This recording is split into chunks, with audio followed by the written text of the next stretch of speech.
सभी को नमस्ते। और अब आजकल काफी सारे हमारे फेस्टिवल्स चल रहे हैं, त्योहार। अ, और इस बीच में हम लोग द फोर एग्रीमेंट, चार समझौतों की जो किताब है उसके बारे में स्वाध्याय कर रहे हैं। चार समझौते हमने समझ भी लिए हैं। इनके क्या क्या समझौते हमें अपने साथ करने चाहिए। और ये जो ऑथर है डॉन मिगल रुइस, अब चार समझौते के बाद एक और उन्होंने चैप्टर लिखा है, एक है जो आज अर्चना कुमारी जी हमें बताएंगी, जो कि गाजियाबाद में रहती हैं और स्पिरिचुअल काउंसलर हैं। कई जगहों पे इन्होंने कई सारे विषयों पर महात्मा टीचर्स के बारे में बहुत सारे सेशंस लिए हैं। और आज हमें ये बताएंगे कि कौन सा एग्रीमेंट जो पुराना हो चुका है उसको हमें दोबारा से देखना है, या इसके डिटेल वो अर्चना जी ही हमें बताएंगी। तो बहुत बहुत स्वागत है अर्चना जी आपका। और हमें बताइए कि आगे उन्होंने क्या लिखा है चार समझौतों के अलावा। बहुत बहुत स्वागत है। Thank you so much. Thank you Anuradha ji, मुझे ये मौका देने के लिए। सभी को मेरा आत्मबंदन। जितने भी साथी जुड़े हैं यूट्यूब पे और जूम पे, सभी को बहुत बहुत धन्यवाद। तो हम स्वाध्याय कर रहे हैं द फोर एग्रीमेंट, चार समझौते, इकरारनामा जिसको कहते हैं। ये डॉन मिगुएल रुइज जी की किताब है। और इसमें आज का जो टॉपिक है, आज का बहुत ही सुंदर टॉपिक है, और वो है स्वतंत्रता पाने का टॉलटेक पथ क्या है, इसके बारे में आज हम जानेंगे। तो सबसे पहले, मेरी वॉइस क्लियर है ना? ओके। तो सबसे पहले हम समझेंगे कि ये टॉलटेक क्या है। टॉलटेक के बारे में हम जानेंगे कि टॉलटेक किसको कहते हैं। तो टॉलटेक क्या है कि टॉलटेक जीवन जीने का एक मार्ग है। यह एक जीवन शैली है जिसमें कि कोई नेता या अनुयायी नहीं है। इसमें हर किसी को अपने जीवन के सत्य को खुद ही खोजना होता है कि हमारे जीवन का क्या सत्य है, और ऐसा जीवन जीना है जिसमें हर चीज सत्य पर आधारित हो। टॉलटेक समझदार बनने का, खुलकर जीवन जीने का और मुक्त होने का नाम है। बहुत सुंदर, मतलब बिल्कुल खुलकर आजादी के साथ जीवन जीने का नाम है टॉलटेक। बिल्कुल आजादी के साथ स्वतंत्र होकर जीने का जो जीवन है, उसका नाम है टॉलटेक। समझदार बनने का, समझदारी को अपने जीवन में ला करके जीवन जीने का नाम है टॉलटेक। तो ये जीवन जीने का एक तरीका है टॉलटेक। अब हम आगे जानेंगे कि टॉलटेक बनने के लिए इंसान को किस तरह की प्रवीणता हासिल करनी चाहिए। तो उसके लिए ये रुइज जी हैं, इन्होंने बताया है कि तीन तरह की प्रवीणता होनी चाहिए। पहला सजगता, दूसरा प्रवीणता, तीसरा कुशलता। अब हम एक एक को जानेंगे कि सजगता का मतलब क्या है। सजगता का मतलब है कि इस बात के प्रति हमें सजग होना है कि सही मायने में हम कौन हैं, इस धरती पर हम क्यों आए हैं, इसके अपनी जो आपके जो एम है, आपका जो मंजिल है, उसके प्रति सजगता कि हम क्यों, हम कौन हैं, हम इस धरती पे क्या करने आए, हमारा लाइफ पर्पस क्या है, इसके बारे में सजग होना। ये है टॉलटेक बनने के लिए उसके अंदर प्रवीणता हासिल करना। मतलब उसके अंदर टॉलटेक बनने के लिए तीन चीजें जरूरी है: सजगता, प्रवीणता और कुशलता। एक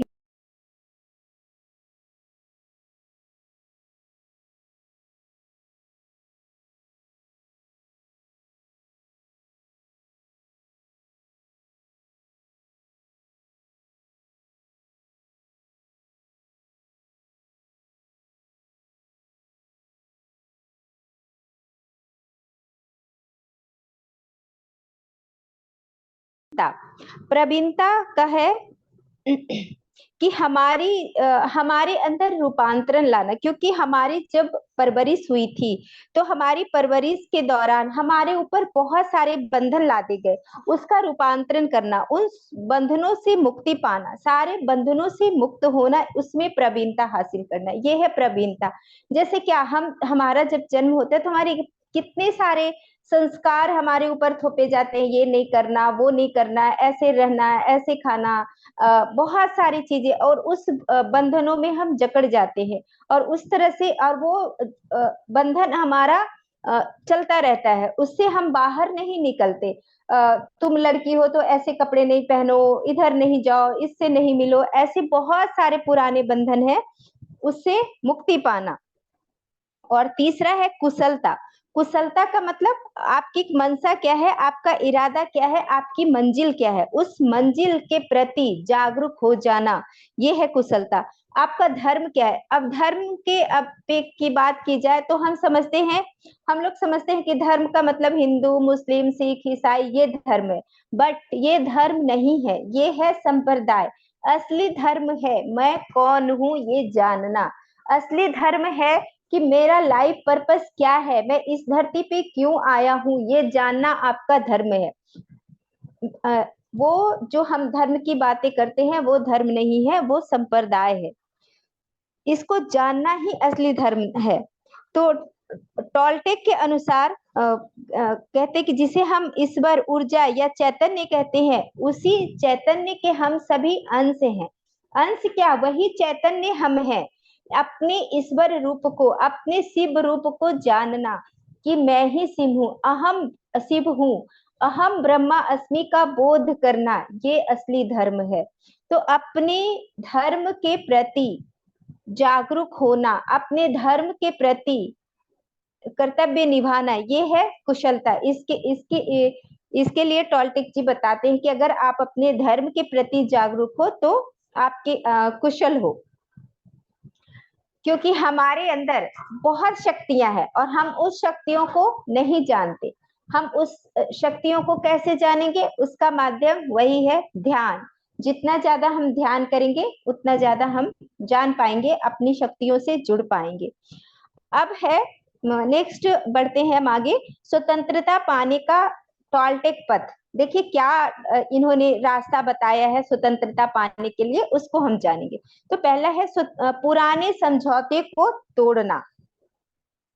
अब स्वतंत्रता का मतलब हम लोग क्या समझते हैं, क्या कि भारत आजाद है यानी कि हम लोग स्वतंत्र हैं, ऐसा समझते हैं कि हम लोग सभी के अंदर आता है कि नहीं हम लोग स्वतंत्र है। स्वतंत्रता का मतलब सब यही, स्वतंत्रता का मतलब यही समझते कि अरे इंडिया तो आजाद है तो हम लोग स्वतंत्र ही हैं, हम लोग गुलाम थोड़ी हैं। लेकिन यहाँ पर स्वतंत्रता का मतलब बिल्कुल डिफरेंट है। कई देश स्वतंत्रता पाने के लिए लड़ते रहते हैं, लेकिन वो स्वतंत्रता का मतलब ही नहीं जानते। स्वतंत्र होते हुए भी परतंत्र हैं। कैसे, उसको आज हम समझेंगे। टॉलटेक जी कहते हैं कि केवल रूइस जी कहते हैं कि केवल स्वतंत्र देश में रहने से ही हम स्वतंत्र नहीं हो जाते। स्वतंत्र देश में हम रह रहे हैं लेकिन फिर भी हम स्वतंत्र नहीं हैं, हम गुलाम हैं। किसके, अपने मन के, अपने मन के गुलाम हैं। हम कैसे चल रहे हैं, अपने मन के अनुसार चल रहे हैं। हम आजाद होने की कोशिश ही नहीं कर रहे हैं, हमारा मन जैसे चला रहा है हम वैसे ही चल रहे हैं। सच्ची आजादी जो है उसका मतलब हम जानते ही नहीं है। आजादी का मतलब हम समझते हैं कि देश आजाद है तो बस हम आजाद हैं। सच्ची आजादी का मतलब है कि हमारे भीतर जो चैतन्य है, उस चैतन्य को अभिव्यक्त होना, उस चैतन्य को जानना, ये है सच्ची आजादी। मतलब अपने आत्म के अनुसार काम करना, आपको आपका मन ना चलाए, आप अपने आत्मा के अनुसार चलो, वो है सच्ची आजादी। तो इनके अनुसार हम सभी गुलाम हैं, कोई भी स्वतंत्र नहीं है। हम सभी अपने मन की गुलामी करते हैं। मन ने हमें ऐसा कहा, इसमें बाहर सुख है, बाहर चले जाओ।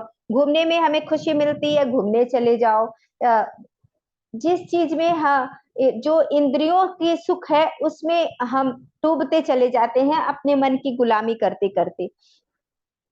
तो फिर हमें मुक्त होने से रोकता कौन है? क्या कोई सरकार रोक रहा है? क्या धर्म रोक रहा है? क्या माता पिता रोक रहे हैं या समाज रोक रहा है? वास्तव में कौन रोक रहा है हमें स्वतंत्र होने से? और सही मायने में देखा जाए तो हम अपने आप को खुद ही रोकते हैं, मुक्त होने से खुद ही रोकते हैं। और मुक्त होने के लिए जो स्वतंत्रता, असली स्वतंत्रता का अर्थ हमें समझना चाहिए कि हमें कैसे मुक्त होना है। हमें अपने मन से मुक्त होना है और इसकी कला हमें आनी चाहिए। हमें कोई भी रोक नहीं रहा।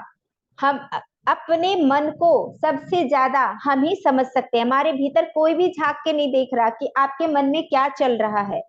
आपके माता पिता नहीं देख रहे, आपके रिश्तेदार नहीं देख रहे, समाज नहीं देख रहा, कोई भी नहीं देख रहा कि आपके अंदर क्या चल रहा है।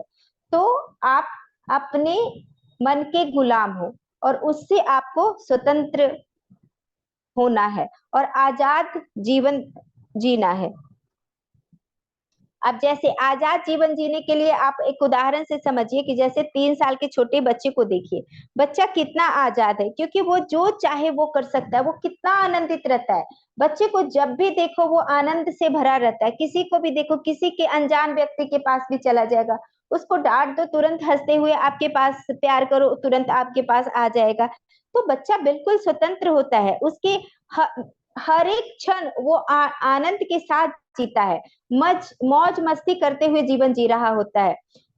बच्चा ही है जो अपने जीवन का सबसे ज्यादा आनंद उठाता है। इसलिए बच्चा इस प्रकृति का सबसे सुंदर कृति है, क्योंकि वो उसको ना तो अतीत की चिंता है, और अतीत की बातों को ना तो याद करता है, ना तो भविष्य के लिए वो चिंतित रहता है। वो बच्चा ही है जो वर्तमान पल में जीता है। इसीलिए वो अपने जीवन को पूरी आनंद के साथ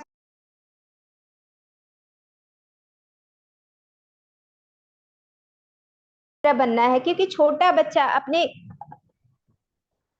तो हमें छोटे बच्चे की तरह बनना है, क्योंकि छोटा बच्चा अपने मन की बात कहने में बिल्कुल नहीं झिझकता। वो जैसा होता है वैसा ही बोल देता है। आप देखोगे छोटे बच्चे को कि आप घर में भी कोई बातें कर रहे हो तो वो पड़ोसियों से भी सेम टू कॉपी वो जाकर के बता देता है। सारी बातें वो जैसा है वैसा ही प्रकट करता है। वो वैसे ही अपने आप को बिल्कुल स्वीकारता भी है। और छोटा बच्चा अपने बॉडी से भी बहुत प्यार करता है। तो ऐसे छोटे बच्चे की तरह हमें बनना है। जैसे छोटा बच्चा है वो अपने जिंदगी का, जीवन का भरपूर आनंद जीता है। और हर एक इंसान का मूल स्वभाव आनंद और प्रेम की अभिव्यक्ति ही है। क्योंकि हर एक क्या है, एक उसी हर एक के अंदर दिव्यता है, हर एक दिव्य है। तो हर एक का मूल स्वभाव है वो आनंद और प्रेम भी है। लेकिन इंसान जैसे जैसे वो मैच्योर होता जाता है, वो संसारिक बंधनों में उलझता जाता है, वैसे वैसे वो अपने आप को खोता चला जाता है। बिल्कुल खोता चला जाता है। और उसके अंदर जीवन के प्रति डर आने लग जाता है। हर चीज से डर लगता है और वो उस चीज को स्वीकार भी नहीं करता। हर चीज के लिए दूसरों को दोष ठहराना प्रारंभ कर देता है। हर चीज के लिए कभी समाज को दोष देना, कभी परिवार को दोष देना, कभी अपने माता पिता को दोष देना। मेरी परवरिश ठीक नहीं हुई इसलिए मैं ऐसा हो गया, मेरे माता पिता ने ये नहीं सिखाया। इस तरह से हम क्या करते हैं, दोषारोपण करते चले जाते हैं। माता पिता को दोष देने देने लगते हैं। लेकिन आपकी परवरिश के लिए आपके माता पिता भी दोषी नहीं है, क्योंकि उन्होंने जो अपने माता पिता से सीखा वो आपको सिखाया। तो किसी को दोष देने की बजाय आप अगर अपने अंदर चेंजेस लाते हैं, अपने मन के ऊपर काम करते हैं, आपका जो अरशद वर्ग है उसके ऊपर आप काम करते हैं, तो आप अपने लक्ष्य के प्रति आगे बढ़ते हैं और आप अपना जीवन खुशहाल बनाते हैं। तो हमें कैसा बनना है, हमें बच्चे के लिए, बच्चे की तरह बनना है। और हमें वो काम करना है जो काम हमें खुशी देती है। जैसे अगर किसी को पेंटिंग करना अच्छा लगता है, पोयम लिखना अच्छा लगता है, गाना गाना अच्छा लगता है, डांस करना अच्छा लगता है, जो भी आपको अच्छा लगता है वो कार्य अपनी इच्छा अनुसार कीजिए। तो आपका जीवन खुशनुमा बनेगा। आपके अंदर हैप्पीनेस आएगा। हैप्पीनेस हार्मोन कौन है? डोपामाइन। तो आपके अंदर डोपामाइन हार्मोन जनरेट होगा। तो आपके अंदर अपने आप खुशी आएगी, आप बहुत खुश रहोगे। और आप जब खुश रहोगे तो आप अतीत की बातों को याद करके दुखी नहीं होगे और ना तो भविष्य की चिंता करोगे। आप वर्तमान पल में जीने लग जाओगे। तो हमेशा अपनी खुशी का चुनाव कीजिए कि किस चीज में आपको खुशी मिलती है। तो इस तरह से हम अगर अपनी जिसमें हमें खुशी मिलती है वो कार्य का चुनाव कर लेते हैं, तो जो अतीत का दुख हमें सताता है और जो भविष्य की चिंता सताती है उससे हम मुक्त होकर के वर्तमान पल में जीने लग जाते हैं। तो ये इन्होंने, लेखक जी ने हमें ये तरीका बताया है कि इस तरह से आप वर्तमान पल में जीने का प्रैक्टिस कर सकते हैं। अपना इच्छा अनुरूप कार्य चुन करके उस कार्य को करके आप खुशी ला सकते हैं अपने जीवन में।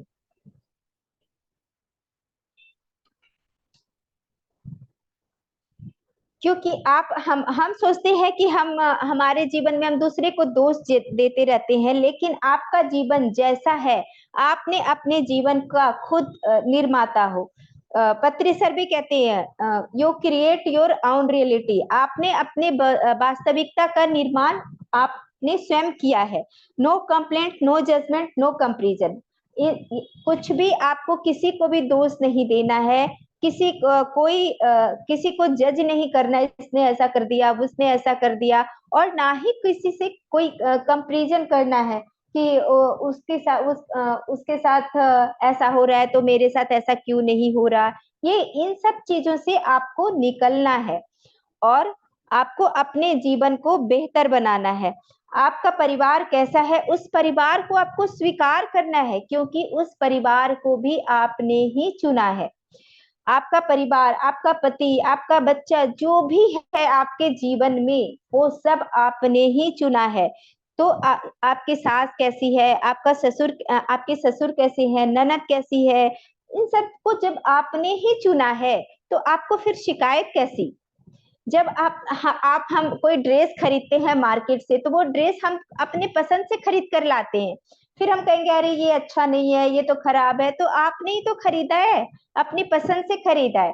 तो आपने अपने जीवन का डिजाइन खुद किया है, तो फिर आप किसको दोष दे रहे हो। आपने खुद अपने माता पिता, भाई बहन, सास ससुर सबको चुन कर लाया है। तो अपने परिवार वालों का दोष देना बंद करें, अपने परिवार वालों का दोष ना दें, अपने अंदर चेंजेस लाने की कोशिश करें। और कहते हैं ना, हमारा रिश्तेदार जो भी होता है वो हमारा ही मिरर रिफ्लेक्शन होता है। इवन हमारे आस पड़ोस के लोग भी हमारे मिरर रिफ्लेक्शन होते हैं। आप शीशे में चेहरा देखते हो तो किसका चेहरा दिखता है, आपका ही दिखेगा ना। तो आपके अंदर जैसा है वैसे ही आपके आसपास के लोग रहेंगे, वैसे ही आपका पारिवारिक वातावरण रहेगा। तो आप अपने अंदर चेंजेस लाएंगे तो आपका वो पारिवारिक माहौल, आपका समाज खुद ब खुद चेंज हो जाएगा। तो बस आपको अंदर से चेंज करना है, अपने आप को परिवर्तित करना है, अपने आप को ट्रांसफॉर्म करना है। और जो भी पुरानी धारणाएं हैं, जो भी मान्यताएं हैं, उन सबको निकाल कर फेंक देना है, उन बंधनों से आजाद हो जाना है। आपके अंदर जो भी नकारात्मक भावनाएं हैं उन सभी को बाहर निकाल कर फेंक देना है। ये कहते हैं लेखक जी कि नकारात्मक भावनाएं एक परजीवी की तरह, पैरासाइट की तरह कार्य करती है। अब पैरासाइट किसको कहते हैं, तो पैरासाइट परजीवी जो ऐसा प्राणी होता है जो दूसरों दूसरे जीव के सहारे जीवन जीता है और उसकी पूरी एनर्जी सोख लेता है, बदले में उसको कुछ नहीं देता। पैरासाइट क्या करता है, आपके आपके शरीर में रहेगा, आपके ही से न्यूट्रिशन लेगा, पूरा न्यूट्रिशन आपके अंदर से खींच लेगा, बदले में आपको कुछ नहीं देगा, आपकी सारी ऊर्जा निकाल लेगा, मतलब आपको हार्म पहुंचाएगा, आपको उससे कुछ बेनिफिट नहीं है। तो नकारात्मक ऊर्जा इसी तरह है, नकारात्मक जो आपके अंदर है वो पैरासाइट की तरह है, आपके अंदर आपकी एनर्जी को वो खींच लेता है। आपको जो ब्रह्मांड से ऊर्जा मिल रही है वो सारी ऊर्जा वो खींच ले रहा है। आप जो नींद में ऊर्जा प्राप्त करते हो, आपको रात तक थकान मिलने लग जाता है, क्यों लगने लग जाता है, क्यों, क्योंकि आपने जो ऊर्जा प्राप्त की, आपके अंदर नकारात्मक विचार चल रहे हैं, सारी ऊर्जा ड्रेन हो रही है, तो आपकी ऊर्जा खींची चली जा रही है, निकलती चली जा रही है, वो पैरासाइट बन के आपके अंदर से ऊर्जा ले रहा है। तो आप चेक कीजिए, आप चेक कीजिए कि आपके अंदर कैसे विचार चल रहे हैं, उन विचारों के प्रति जागरूक हो जाइए और इसको निकाल फेंकिए, इस पैरासाइट को, इस नकारात्मक शक्तियों को निकाल फेंकिए। फिर ये लेखक जी कहते हैं कि जब हम अपनी धारणाओं से मुक्त होते हैं तब हम सही मायने में मुक्त होते हैं। जब आप अपनी पुरानी जो बेड़ियां हैं, पुरानी जो आपकी धारणाएं हैं, उससे आपको मुक्त होना है और अब आपने बुद्धि का इस्तेमाल करना है। बुद्धि का इस्तेमाल करके आप अपने आप को मुक्त कर सकते हैं और आपको मुक्ति प्राप्त करने का पूरा अधिकार है। और बताते हैं कि हमें योद्धा बनना है इसके लिए। तो एक योद्धा की क्या क्वालिटीज होती है? एक योद्धा अपने कार्य के प्रति पूरी तरह से समर्पित रहता है। तो इसी तरह आपको एक योद्धा बनना है। आपको अपने कार्य के प्रति अपने अंदर जो नकारात्मक भावनाएं हैं, नकारात्मक चीजें हैं जो आपके अंदर, आपके मन में गंदगी भरी है, उन सब के प्रति आपको समर्पित होकर के उसको निकाल बाहर फेंकना है। जैसे योद्धा क्या है, परिवार में रहते हुए भी अपने परिवार से डिटैच रहता है, क्योंकि उसको युद्ध लड़ने के लिए जाना है। तो वो अपने परिवार से मोह रखेगा तो वो जा ही नहीं पाएगा युद्ध के लिए। वो एक योद्धा कभी भी हार जीत की फिक्र नहीं करता, वो हमेशा बेहतर करने का प्रयास करता है, वो डिटरमाइन होता है। तो उसी तरह हमें एक योद्धा की तरह तैनात रहना है, हमेशा डिटरमाइन रहना है कि हमारे अंदर क्या क्या नकारात्मक है, उन सबको जड़ से निकाल फेंकना है, तभी आप आगे बढ़ पाएंगे। फिर लेखक जी कहते हैं कि स्वर्ग और नरक बाहर नहीं है, वो हमारी मन की अवस्थाएं है। बहुत सुंदर पॉइंट है जो हमने बना रखी है धारणाएं कि हम अच्छा काम करेंगे तो स्वर्ग जाएंगे, बुरा काम करेंगे तो नरक जाएंगे। लेकिन स्वर्ग और नरक कहीं बाहर है ही नहीं, वो आपकी मन की अवस्था है। आपका जैसा मन है वैसे ही स्वर्ग और नरक आपको महसूस होता है। अगर आप शरीर छोड़ने के बाद भी आपको आपके मन की अवस्था ठीक नहीं है तो आपको लगेगा कि मैं नरक भुगत रहा हूँ। आपने अपने मन पे काम नहीं किया तो आपको लगेगा मैं नरक भुगत रहा हूँ। लेकिन अगर आपने अपने मन पे काम किया, अब ध्यान कर रहे हो, स्वाध्याय कर रहे हो, सज्जन सांगत्य कर रहे हो, तो दैट मीन्स कि आप प्रोग्रेस कर रहे हो, दैट मीन्स कि आप स्वर्ग की ओर बढ़ रहे हो, अपने ऊपर काम कर रहे हो। तो स्वर्ग और नरक कोई जगह नहीं है, ये बहुत सुंदर समझने वाली बात है। ये मन की अवस्थाएं हैं, तो हमें इन सब से परे होना है और हमें अपने मन के ऊपर काम करना है।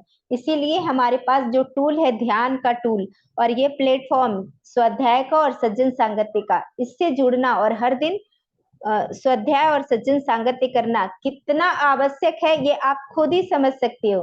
कि हम लोग जो धारणाएं बनाए रहते हैं, अरे मरने के बाद स्वर्ग मिलेगा, नरक मिलेगा, अच्छे काम करेंगे तो सबको कहते हैं ये तो गलत काम कर रहे हैं, इसको तो नरक मिलेगा। बट ये सब कोई जगह नहीं है, ये सब धारणाएं गलत है। आपकी मन की अवस्था ही आपको स्वर्ग और नरक की अनुभूति कराती है।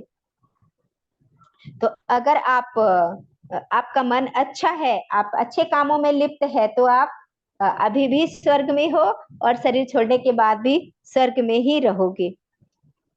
फिर अब इन्होंने बताया है कि हम अपने ऊपर रूपांतरण कैसे करें, कैसे ट्रांसफॉर्म करें। समय है ना, ले सकती हूँ ना अभी समय? हाँ हाँ, आप प्लीज आगे बढ़िए। ओके, तो हम रूपांतरण की कला जानेंगे कि हम अपने आप को कैसे रूपांतरण करें। तो उन्होंने 7-8 पॉइंट बताया है, वो पहले मैं बता देती हूँ, उसके बाद मैं डिस्क्राइब करूंगी। पहला है ध्यान, दूसरा है खुद पर विश्वास करना और पुरानी धारणाओं को तोड़ना, तीसरा है सजगता, चौथा है सभी को क्षमा करना, कड़वा सच, आध्यात्मिक योद्धा बने, अपने रवैये को नियंत्रित करना, और सबसे आखिरी है मौत के फरिश्ते से प्रेम। ये सबसे इंपॉर्टेंट है, जो सबसे आखिरी है और जो सबसे पहला है, ये दोनों सबसे महत्वपूर्ण है। पहला है ध्यान। ध्यान हम सब करते हैं, कैसे करते हैं वो आप सभी जानते हो। अपने श्वासों के प्रति जागरूक होना, अपने श्वासों को ऑब्जर्व करना। तो जितना ज्यादा ध्यान करेंगे उतना ज्यादा आपकी सजगता बढ़ेगी। अब हम सेकेंड पे आते हैं, खुद पर विश्वास करना और पुरानी धारणाओं को तोड़ना। अब ये क्या है?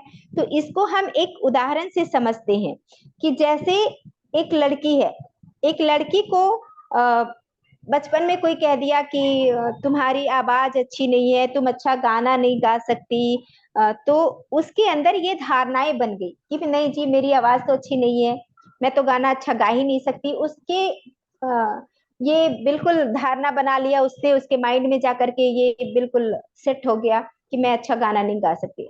अब वो कभी बड़ी भी हो गई, बचपन की बातें थी, बचपन में किसी ने बोला कि तुम्हारी आवाज अच्छी नहीं है, तुम गाना नहीं गा सकती।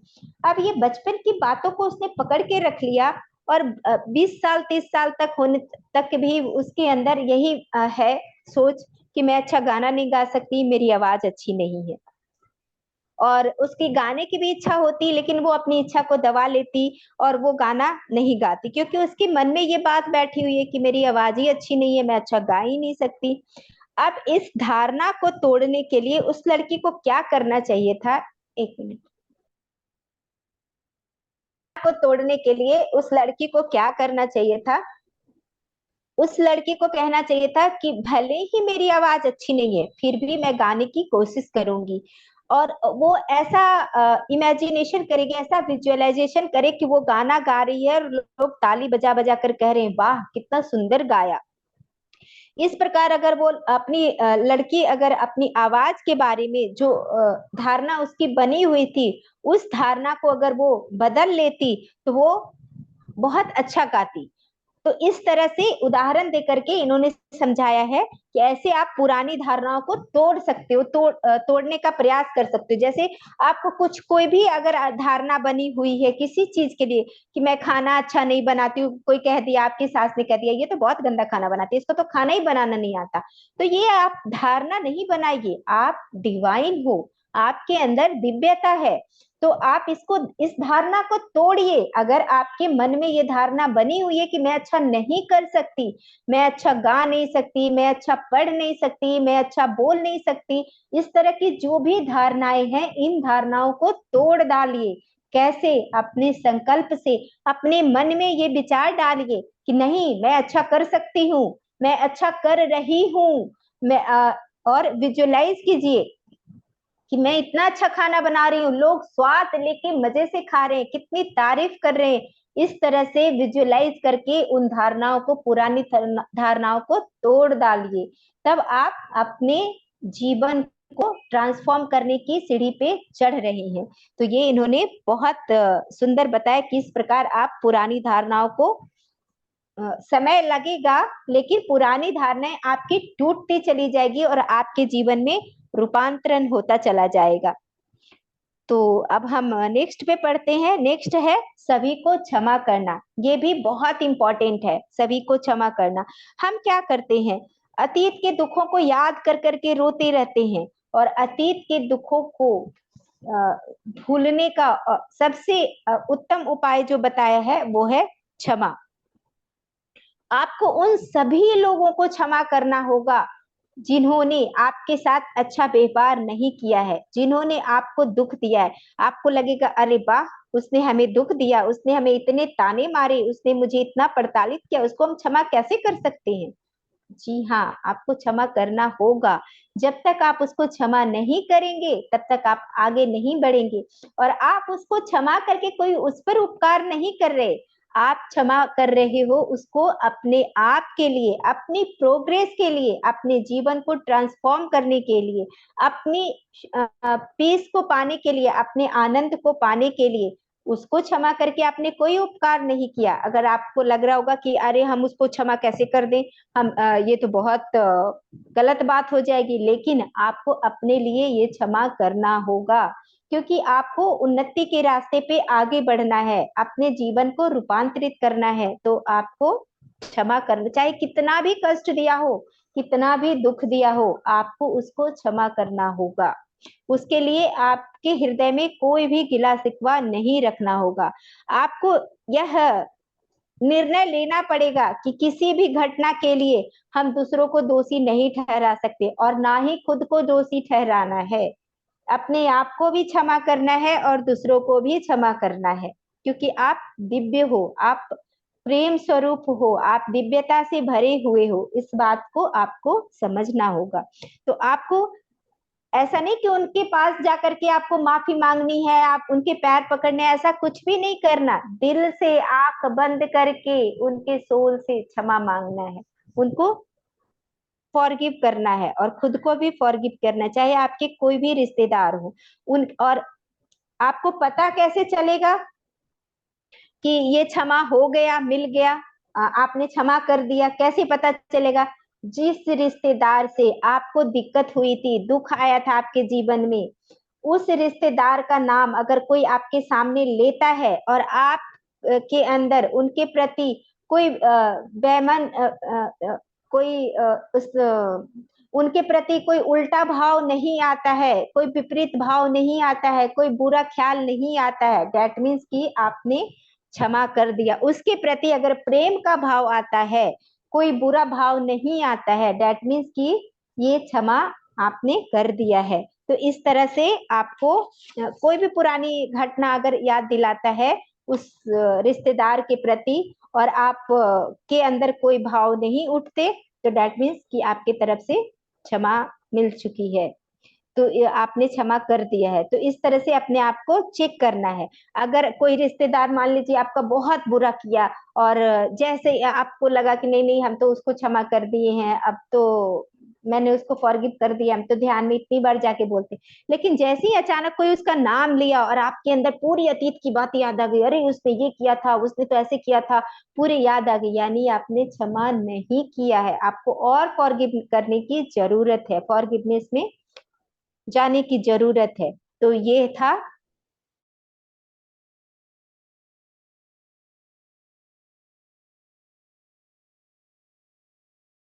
जाता है कि सच बहुत ही कड़वा होता है। जब सच सामने आता है तो झूठी धारणाएं टूट जाती है। तो जब हमारा मन भी अतीत के घाव से बिल्कुल साफ हो जाएगा, तो तभी आपको आनंद मिलेगा। तो जैसे कि आप क्रोधी हैं, आपके अंदर बहुत सेक्स की भावना है, लालची है, जिस भी अवस्था में है उस अवस्था को आप स्वीकार करें, यही कड़वा सच है। आप जैसे भी हैं, आप अपने आप को स्वीकार करें। आपके अंदर गुस्सा आता है, बोल दीजिए हाँ मेरे अंदर गुस्सा आता है, मैं इस पे काम कर रही हूँ। मेरे अंदर लालच है, मैं काम कर रही हूँ, मेरे अंदर, मैं स्वीकार करती हूँ अपने लालच को, है मेरे अंदर लालच, स्वीकार कर लीजिए अपने आप को। आप जैसे हैं वैसे एक्सेप्ट कीजिए। तो यही है कड़वा सच कि आप जिस प्रकार जैसे हो वैसे आप अपने आप को स्वीकार कीजिए, सच्चाई के साथ अपने आप को स्वीकार कीजिए। तो आप अपने ऊपर काम कर रहे हो। क्योंकि अगर आप झूठ बोल रहे हो तो आप किसका नुकसान कर रहे हो? सबसे ज्यादा अपने आप का नुकसान कर रहे हो। तो इसके लिए अगर आपको अपने जीवन को रूपांतरण करना है तो आप जैसे हो वैसे आपको अपने आप को स्वीकार करना है। जो भी भावना आपके अंदर है, जो भी चीजें अरसद बरगा आपके अंदर है, क्रोध है, मोह है, लालच है, हाँ ठीक है मुझे रुपए से लालच है तो है, स्वीकार कीजिए हाँ मेरे को लालच है। मेरे अंदर गुस्सा आता है तो स्वीकार कीजिए हाँ मुझे गुस्सा आता है। मेरे आपके अंदर जो भी भावनाएं हैं वो उसको स्वीकार कीजिए कि हाँ मेरे अंदर ये भावनाएं हैं, मैं इस पे काम कर रही हूँ, उस भावनाओं को स्वीकार करती हूँ, उसको स्वीकार कीजिए। अब नेक्स्ट है आध्यात्मिक योद्धा बनना। अब आध्यात्मिक योद्धा बनने के लिए सबसे पहले आपको एक योद्धा का गुण अपने भीतर विकसित करना होगा। एक योद्धा का गुण क्या है? एक योद्धा की क्या क्या विशेषताएं होती है कि वो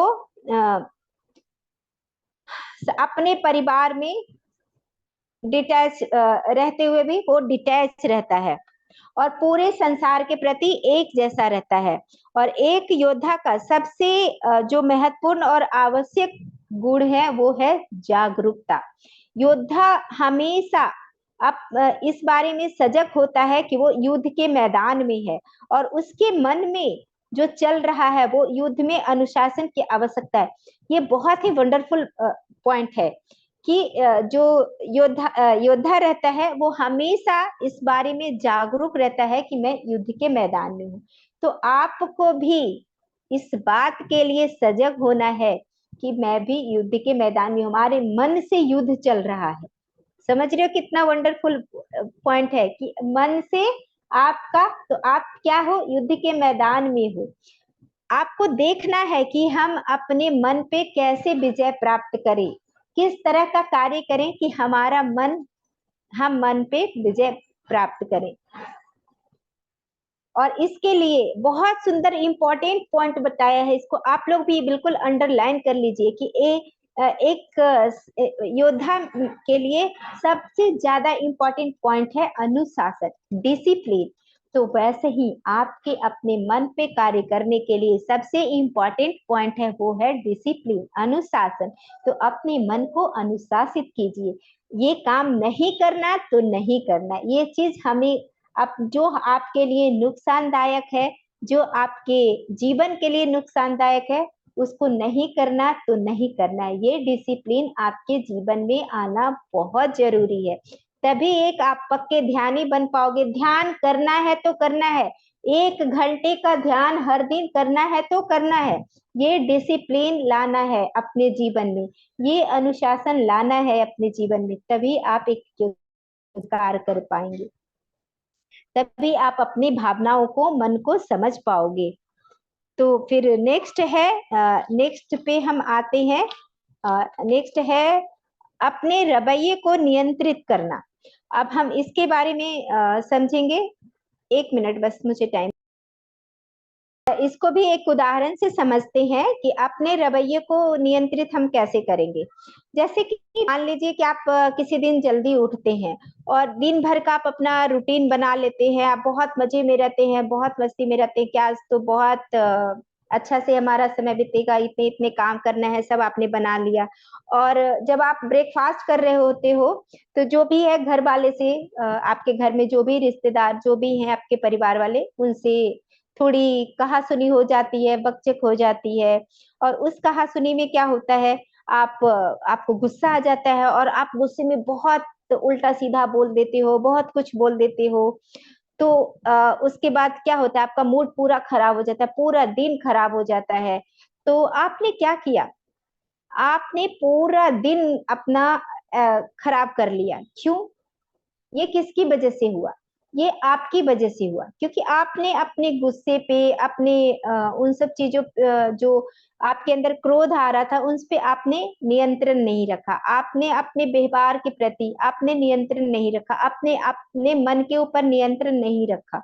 तभी आपके मन में जो आप अगर लड़ाई होती है, इस तरह का कहा-सुनी होता है, तो आपका पूरा दिन किसका खराब हुआ? आपका खराब हुआ। आपके मन में अ, पूरे समय नकारात्मक भाव आते रहे।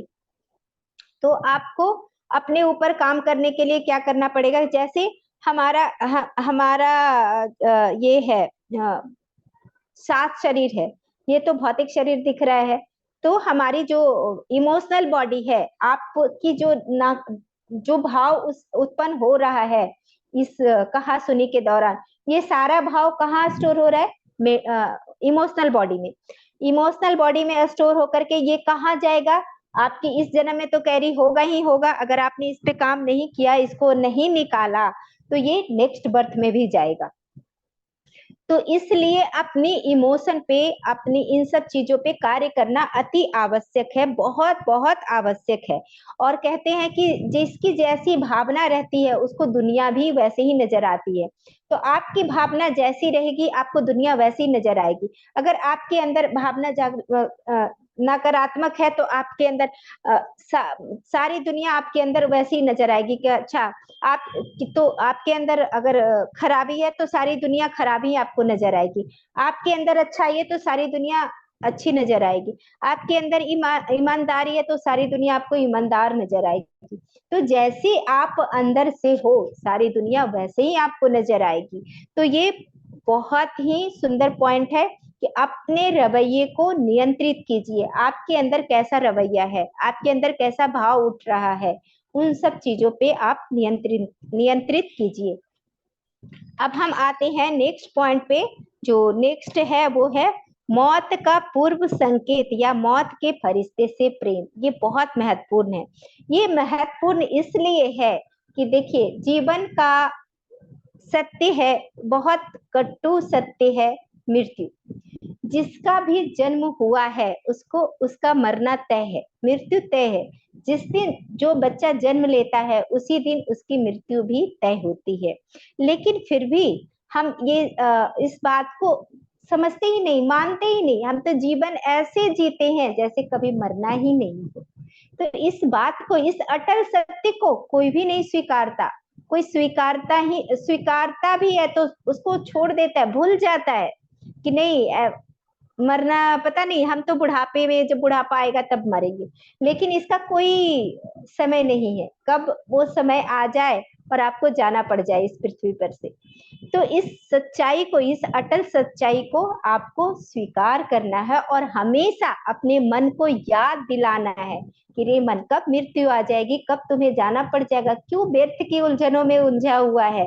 अपने जीवन को बना ले, इस धरती पे अपने आप का उत्थान करने आया है, जीवन को मुक्त करने आया है।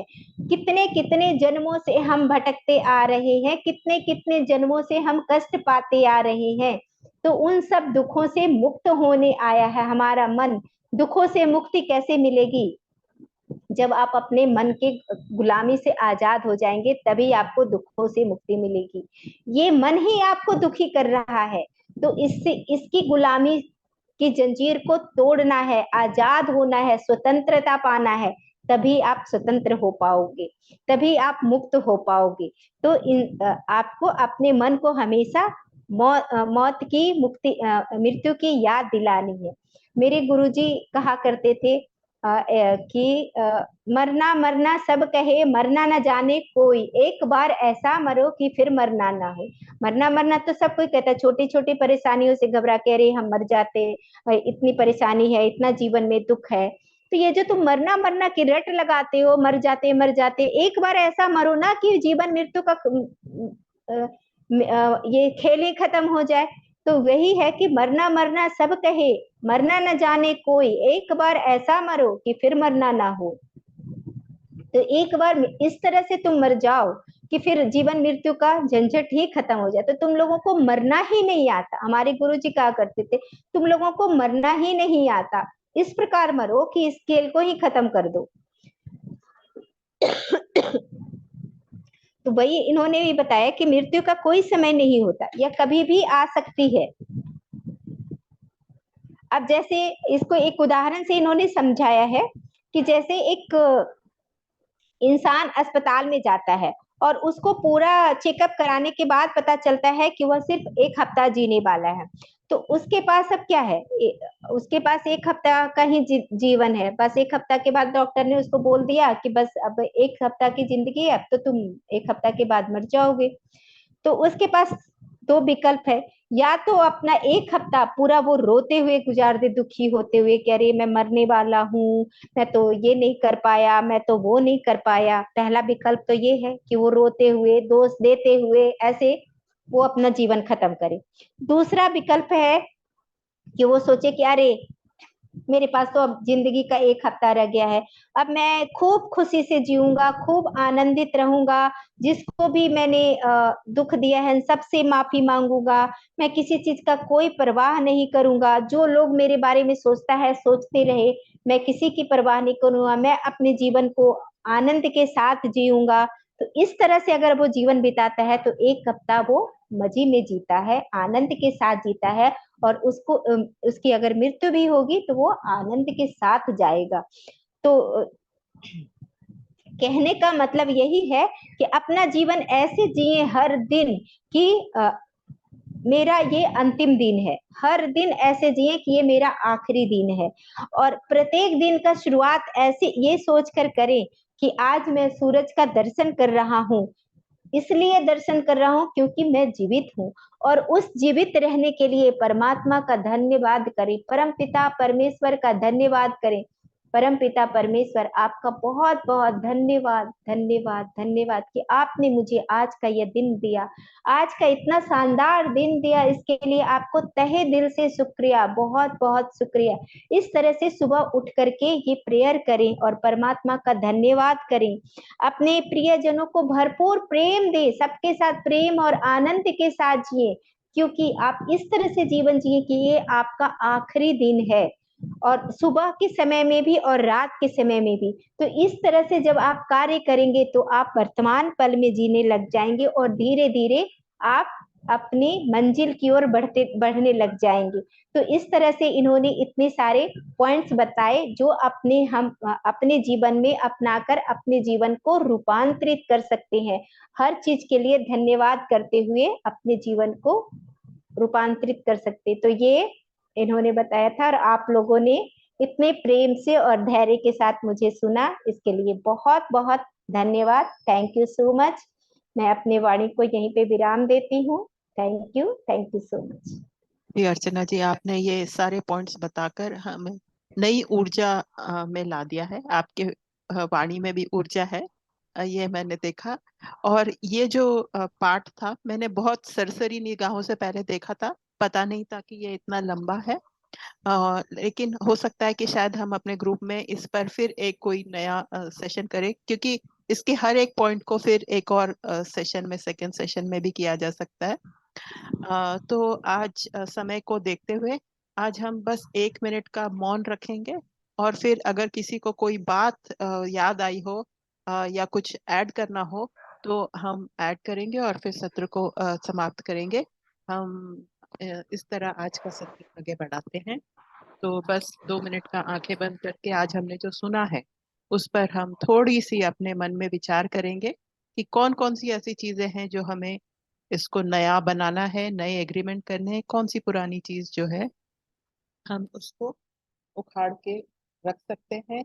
एक योद्धा की तरह हमें कौन सी चीज पर मतलब विजय पानी। तो कई सारे पॉइंट्स हैं इसमें मास्टर्स, कोई एक पॉइंट नहीं है। बस 2 मिनट का मौन।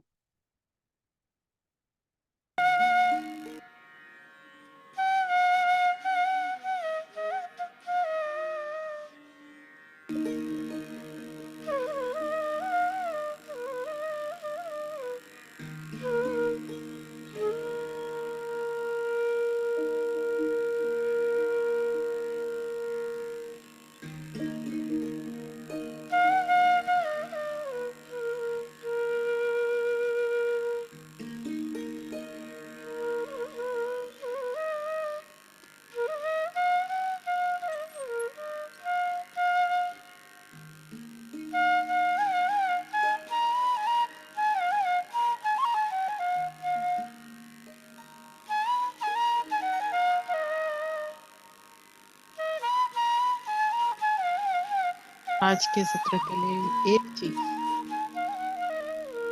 आप नोट कर लें कि मैं इस चीज को सजगता के साथ निभाऊंगी। और बहुत बहुत धन्यवाद फिर से अर्चना कुमारी जी का, उन्होंने हमें ये सारे पॉइंट्स बताए। नोट बनाने लायक था आज का सेशन। बहुत बहुत धन्यवाद। और कोई मास्टर कुछ अपना शेयरिंग करना चाहे, स्पीकर साहब को, हमारे मास्टर को, अर्चना जी को धन्यवाद देना चाहे।